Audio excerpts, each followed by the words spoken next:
కేదార్నాథ్ ఆలయం పక్కనే ఆది శంకరాచార్యుల వారి సమాధి ఉంది. కేరళ రాష్ట్రంలో కాలడి గ్రామంలో ఆదిశంకరుల వారు జన్మించారు. 32 ఏళ్ల వయసు లోపలే దేశం నలుమూలలా కాలినడకన పర్యటించిన ఆయన ఈ కేదార్నాథ్లోనే సిద్ధి పొందారట.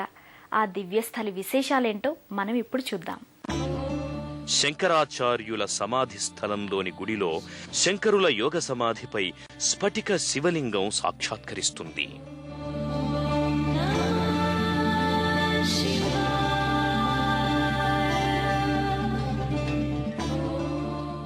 లింగానికి ఆదిశేషువు పడగ ఉంది. విశాలమైన మందిరంలో ధ్యానమూర్తిని దర్శించుకోగలం.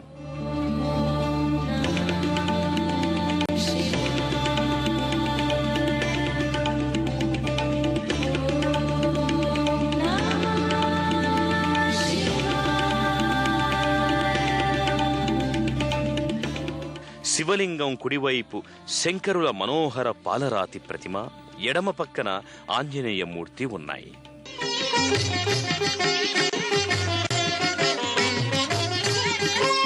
మహాద్రి పార్శ్వే చ తటే రమంతం సంపూజ్యమానం సతతం మునీంద్రైః సురాసురైర్యక్ష మహోరగాద్యైః కేదారమీశం శివమేకమీడే. ఎక్కువగా మంచు కురియడం వల్ల, ప్రదేశం నివాసయోగ్యం కానందువల్ల కేదార్నాథ్ యాత్రకు ఏడాది పొడవునా వెళ్లి సందర్శించుకునే అవకాశం లేదు. దీపావళి తరువాత మే నెల వరకు కేదార్నాథ్ దేవాలయ మార్గాన్ని మూసివేస్తారు. ఈ సమయంలో కొండకు దిగువన ఉండే ఉఖీమఠ్లో కేదారేశ్వర స్వామికి పూజాధికాలు నిర్వహించడం జరుగుతుంది.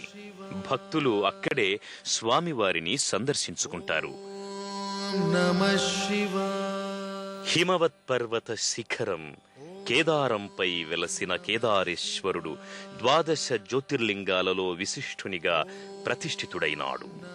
భక్తులకు మోక్షానంద కారకుడై విరాజిల్లుతున్నాడు. జనతా సుఖితా భవితా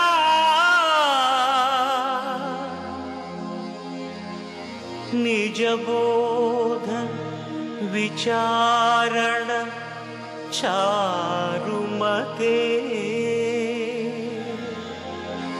కలయేశ్వర జీవ వివేక విదం భవశంకర దేశిక మే శరణం. హిమవత్ పర్వత శిఖరం కేదారంపై వెలిసిన కేదారుడు కేదారేశ్వరుడుగా విరాజిల్లుతున్నాడు. ఆ కేదారేశ్వరుని కరుణా కటాక్ష వీక్షణాలు ఎల్లవేళలా అందరిపై ప్రసరించాలని మనసారా ఆకాంక్షిస్తూ మళ్లీ కలుసుకుందాం. అంతవరకు సెలవు. నమస్కారం. పుణ్యక్షేత్రాల దర్శనం, అపురూప ఆలయాల సందర్శనం, తీర్థయాత్ర కార్యక్రమాన్ని ఇప్పుడు యూట్యూబ్ ఆన్లైన్లో www.youtube.com/etv2india లింక్ ద్వారా కూడా వీక్షించండి.